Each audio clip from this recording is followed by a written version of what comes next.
तो दोस्तों अब सोना चांदी होगा और भी ज्यादा महंगा। नमस्कार दोस्तों, मैं हूं अनिल और फाइनेंस बुक में आपका स्वागत है। दोस्तों इस वीडियो में मैं आपको बताने वाला हूं जो नरेंद्र मोदी जी ने कहा था गोल्ड को एक साल के लिए इग्नोर करें, उसके बारे में ये वीडियो बहुत ही ज्यादा इंफॉर्मेटिव होने वाली है, इसलिए वीडियो के अंत तक बने रहें। और दोस्तों अगर आप लोग चैनल पर नए हैं, सब्सक्राइब करने के बाद ऑल पर क्लिक करें। आइए वीडियो को शुरू करते हैं। तो दोस्तों सरकार ने बुधवार को सोने और चांदी पर आयात शुल्क 6% से बढ़ाकर 15% कर दिया है। ये कदम पश्चिम एशिया संकट के कारण बढ़ते आयात बिल को नियंत्रित करने और कीमती धातुओं के गैर जरूरी आयात को रोकने के लिए उठाया गया है। आपको बता दें, प्रधानमंत्री नरेंद्र मोदी ने हाल ही में सोने की खरीद पर संयम बरतने और विदेशी मुद्रा बचाने के लिए अन्य किफायती उपायों की अपील की है।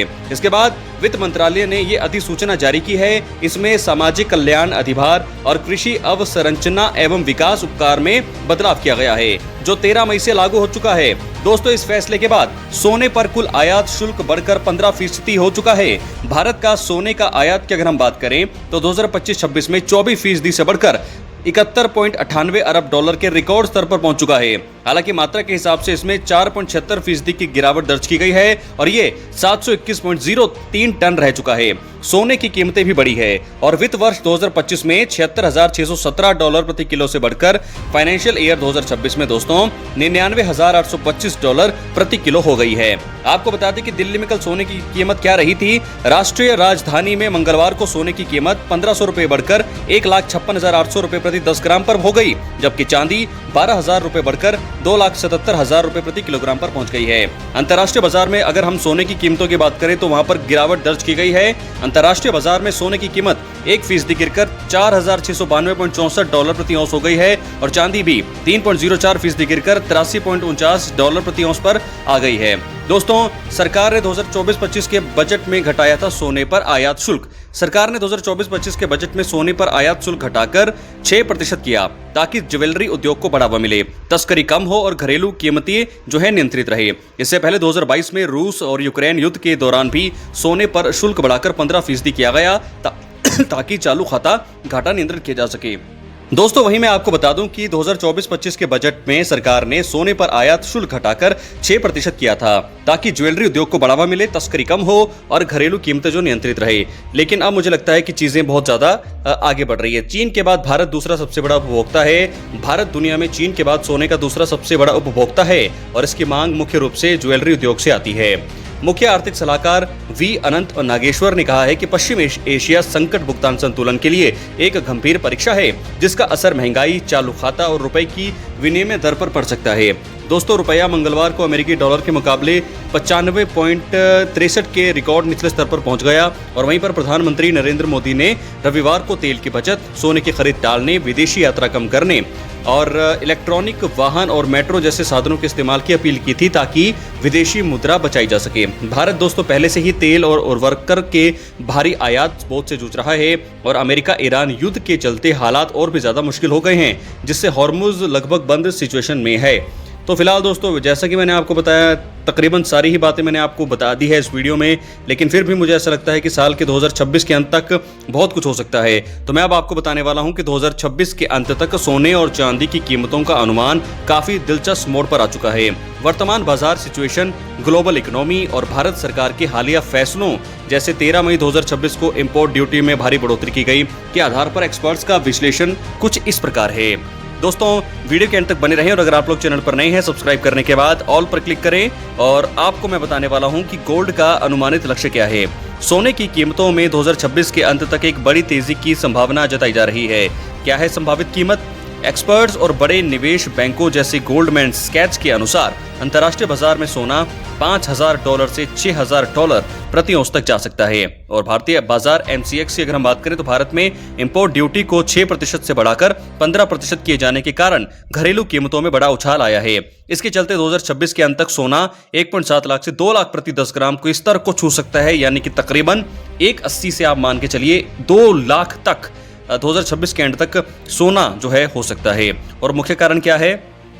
केंद्रीय बैंकों द्वारा सोने की लगातार खरीदारी, वैश्विक भू राजनीतिक तनाव जैसे अमेरिका ईरान सिचुएशन और डॉलर की तुलना में रुपए की बहुत ही ज्यादा कमजोरी, ये इसका बहुत ही बड़ा कारण बन सकता है। और मैंने सिल्वर की बात कर दी है। मैं अगर आपको चांदी के बारे में भी बताऊं तो चांदी का जो अनुमानित लक्ष्य लग रहा है चांदी को लेकर दोस्तों एक्सपर्ट्स सोने से भी अधिक एक्साइटेड हैं, क्योंकि इसकी मांग केवल निवेश के ही लिए ही नहीं बल्कि इंडस्ट्री जैसे solar panels, AI data centres में भी बहुत ज्यादा बढ़ी है।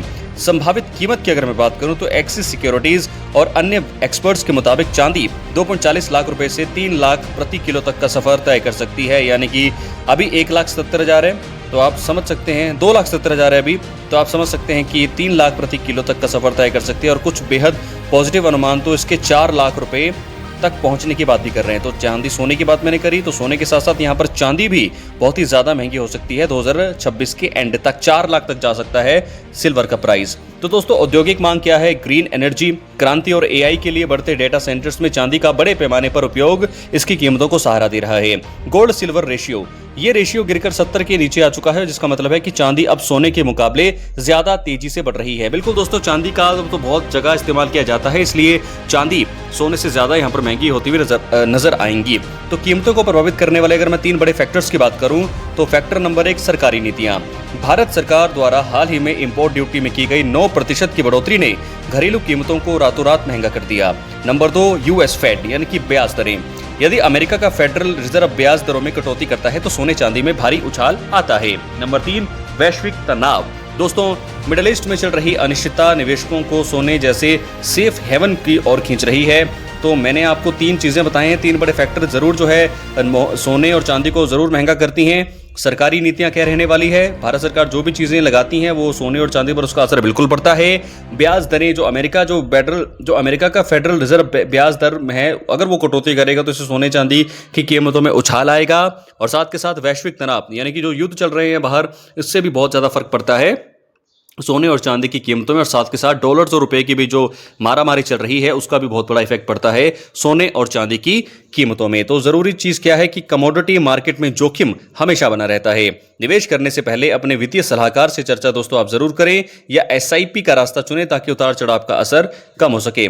तो फिलहाल ये बहुत ही ज्यादा चीजें मैंने आपको अहम बता दी है। गोल्ड और सोने को लेकर के मैंने आपको लक्ष्य भी बताए हैं कि 2026 का एंड इस तरीके से हो सकता है। जो लोग सोना और चांदी खरीदना चाहते हैं, जो लोग इन्वेस्ट करना चाहते हैं सोने और चांदी में, तो मोदी जी ने कहा है कि इस समय जो है इन्वेस्टमेंट आप ज़्यादा यूज़ मत करें। आप सारी चीज़ें जो है बहुत ज़्यादा ज़रूरी रह सकती है कि यहाँ पर बहुत ज़्यादा आपको ध्यान से करने की ज़रूरत है। और मुझे लगता है कि अभी जा कर के अगर आप सोने को थोड़ा सा ध्यान से रोकेंगे, मतलब अभी इन्वेस्ट नहीं करेंगे, तो काफ़ी अच्छा होगा।